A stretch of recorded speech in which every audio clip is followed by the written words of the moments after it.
Good morning and a very very happy morning. We are reading the power of your subconscious mind और हम अलग अलग तरीके देख रहे हैं जिससे हम अपने सबकॉन्शियस माइंड पे जो हम चाहते हैं उसको इम्प्रिंट कर सकें और फिर वो हमारी ज़िंदगी में आ सके। बहुत सारे तरीके करें। आज हम बात कर रहे हैं एफर्मेशन की, एफर्मेटिव मेथड की।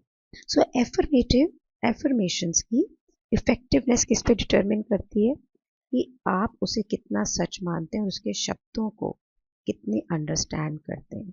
यानी कि रिपीट करके प्रार्थना बोलते हुए उससे कुछ नहीं होगा। पावर ऑफ एफर्मेशन लाइक किस पे करती है, जिसमें हम बिल्कुल एक डेफिनेट, पक्का, स्पेसिफिक पॉजिटिव्स को लेकर, निर्माणकारी बातों को लेकर इंटेलिजेंट एप्लीकेशन करते हैं।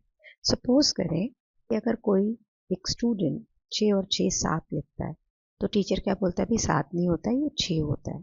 तो टीचर ने ये स्टेटमेंट नहीं बनाई कि 3 और 3 6 होते हैं। ये पहले से ऑलरेडी मैथमेटिकल स्टेटमेंट एक सच्चाई की तरह है जिसे उस बच्चे ने माना और उसे 6 कर दिया। आप ये समझ लीजिए, लाइफ के अंदर अगर आप बीमार होते हैं ना तो ये एबनॉर्मल है।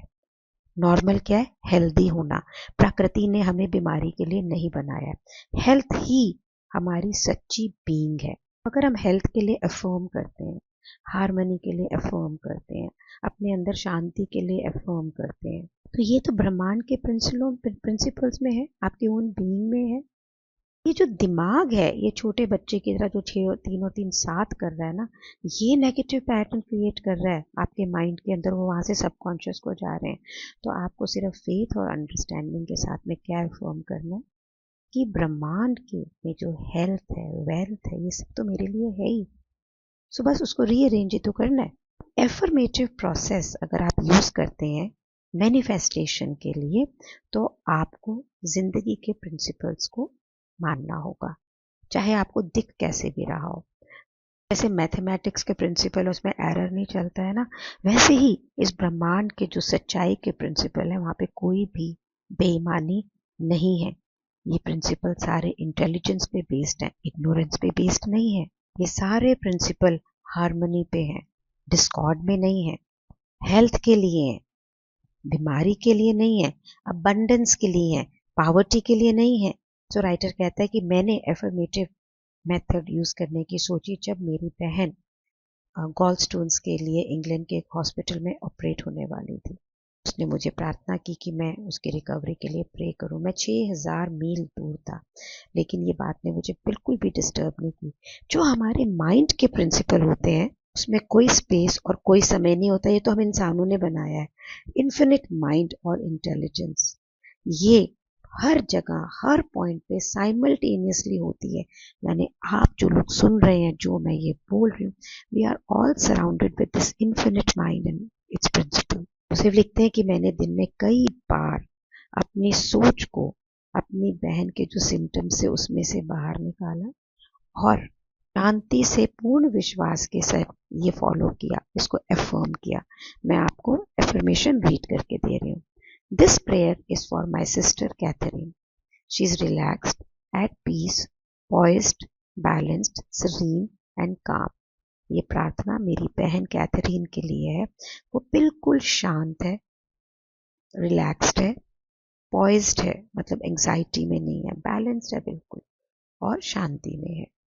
The healing intelligence of her subconscious mind that created her body is now transforming every cell, every nerve, tissue, muscle, bone of her being according to the perfect pattern of all organs launched in her subconscious mind.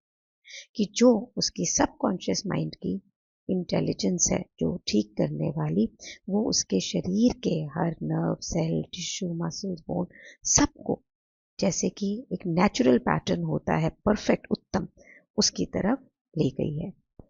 Silently, चुप्पी के साथ, quietly, जितनी भी distorted thought patterns हैं उसके subconscious mind के, वो remove हो गए हैं, डिसॉल्व हो गए हैं, और वाइटैलिटी, एनर्जी, कंप्लीटनेस, खूबसूरती, जिंदगी के प्रिंसिपल्स जो हैं उसने उनके शरीर के हर एटम को भर दिया। Silently, quietly, all distorted thoughts pattern in her subconscious mind are removed and dissolved, and the vitality, wholeness and beauty of life principle are there to manifest in her being. अब वो open और receptive healing current के लिए उसकी body में जो flow कर रहे हैं वो बिल्कुल रिवर की तरह है, उसकी हेल्थ को रिस्टोर कर रहे हैं, हार्मनी में ला रहे हैं और शांति में ला रहे हैं. She is now open and receptive to healing currents that are flowing through her like river, restoring her to perfect health, harmony, and peace. All distortions and ugly images are now washed away by the infinite ocean of love, peace flowing through her, and it is so. किसी भी प्रकार की अगर वहाँ पे distortion है, टेढ़ा मेढ़ापन है या बीमारी जो रेगुलर नहीं है, उससे अलग है, कोई भी अगली घिनौनी इमेजेस जो है अब वो बिल्कुल खत्म हो गई है. कहाँ? समुद्र में जो असीम अनंत अगाध है, किसका बना हुआ? प्यार और शांति का, उसका. ये जोसेफ ने अपनी बहन के लिए बार बार किया. 2 हफ्ते के अंदर उनकी सिस्टर का एक और एग्जामिनेशन हुआ और उसका एक्सरे बिल्कुल नेगेटिव था. डॉक्टर ने एडमिट किया कि एक रिमार्केबल हीलिंग है जो कि उन्होंने कभी नहीं देखी थी और सर्जरी को नहीं किया. तो अगर आपके आसपास सारे एविडेंस गचर पचर हैं, आप ये समझ लो कि आपको लगता है मेरे बोलने से थोड़ी हो जाएगा, होगा. अगर आप इस एविडेंस को अपने दिमाग से बाहर रखें, ट्रेंड करें अपने आप को कि आपको सिर्फ अफर्म करना है, शुक्रानों में अफर्म करना है जो चीज़ आपको अपनी ज़िंदगी में चाहिए. होता क्या है, हम मुंह से तो बोल रहे होते हैं, अंदर कुछ और सोच रहे होते हैं, अरे कैसे होगा, बोलने से कैसे होगा. तो इन रियलिटी आप उसको डिनाई कर रहे होते हैं.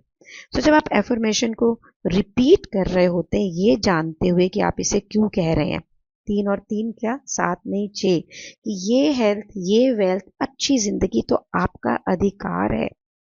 सो ये माइंड में जो कॉन्शियसनेस की स्टेट है उस पे वर्क करता है. आप एक्सेप्ट करते हैं कि यही सच है, तो यही जीवन की सच्चाई, हेल्थ, वेल्थ, लवली रिलेशनशिप ही आपका पूर्ण अधिकार है. इसे आप अफर्म करें.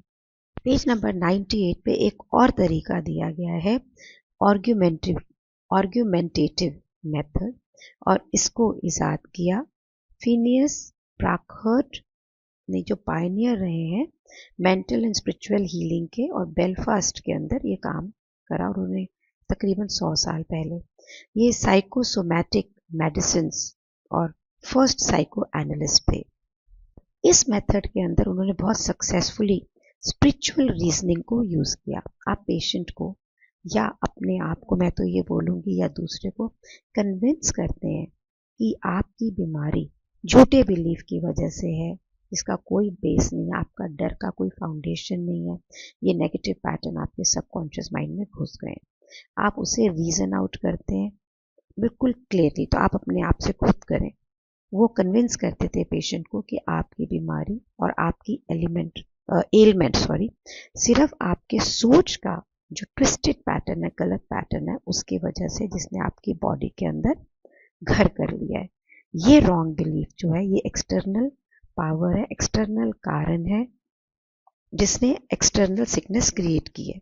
इसे थॉट पैटर्न्स के थ्रू चेंज किया जा सकता है.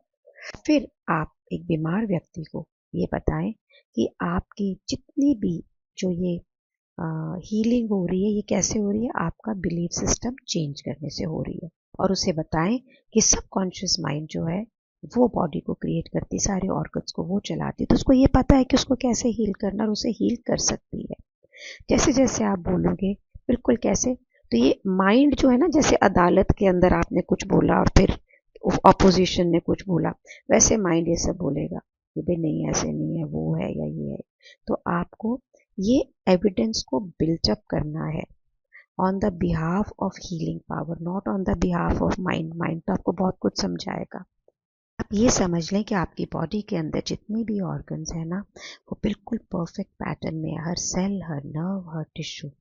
और जिस समय इस अदालत के अंदर आप अपने माइंड को जो समझा देती है ना कि भैया ये मेरे फेवर में ही है और ऐसे ही मैं ठीक हूँ, मेरे दिस इज़ माय राइट, तो आप अपने आप को, डॉक्टर बोलते हैं, लिबरेट करते हैं बीमार होने से by faith and spiritual understanding. और क्योंकि हमारे पास एक ही माइंड है, अब जैसे ही आप उसको ये महसूस करा देते हैं कि मेरी हेल्थ ही बिल्कुल की सच्चाई है, तो ये आपकी लाइफ में मैनिफेस्ट होता है, आपके एक्सपीरियंस में आता है और हीलिंग फॉलो करती है. For this I want to share something with you. जब कोविड हुआ तो मैंने कोई मेडिसिन नहीं ली और मैंने कोविड को इसी तरह से मैनिफेस्ट करके ठीक करा। इसी प्रकार से पिछले 8 साल से मेरा कोलेस्ट्रॉल बहुत हाई है। डॉक्टर ने बहुत लंबी सारी लिस्ट मेरे को लिख के दी, तो मैंने उनसे कहा कि अगर मुझे दवाई नहीं खानी है तो मैं क्या करूं? उन्होंने बोला जेनेटिक है, दवाई खा के भी बीमार रहोगी, मतलब खानी पड़ेगी। मैं कहा मैं तो नहीं खाऊंगी। तो उन्होंने बोला, फिर मैंने कहा हेल्दी रिजीम क्या है एक कोलेस्ट्रॉल हाई बंदे का? मेरे फादर के 3 बाईपास हुए हैं, मेरे चाचा हार्ट ट्रबल से उनकी डेथ हुई। उन्होंने बोला तुमको 1 घंटे रोज वॉक करनी है, वेट कंट्रोल में रखो, अपने खाने पीने को कंट्रोल में रखो। मैं वो सब तो करती हूँ, लेकिन मैं कोई दवाई नहीं लेती हूँ बिल्कुल भी, और कोई बहुत स्ट्रिक्ट फूड डाइट पे नहीं हूँ। सो आप ये देख लीजिए, मैं हर चौथे 5वें महीने पहले ब्लड टेस्ट करा लेती हूँ to know where I am going. कोई भी चीज़ बड़ी नहीं है जो थी। अगर मैं वो दवाइयाँ ले रही होती ना तो बहुत सारे साइड इफ़ेक्ट्स होते हैं। सो मैं अपने आप को फिट करती हूँ। व्हेनेवर मेरे को कोई हेडेक कभी हो गया, कोई गला खराब, I am not taking any medicine for that. So I am working with in my self. तो आप क्या कर रहे हो, आप ये बताओ। शेयर विद मी कैसा लग रहा है कि हम अपने आप को ठीक कर सकते हैं, और इन ऑडियो वीडियो को सबको भेजें ताकि वो भी अपने आप को बिल्कुल ठीक ठाक करें। Thank you so much for being in my life. Thank you so much.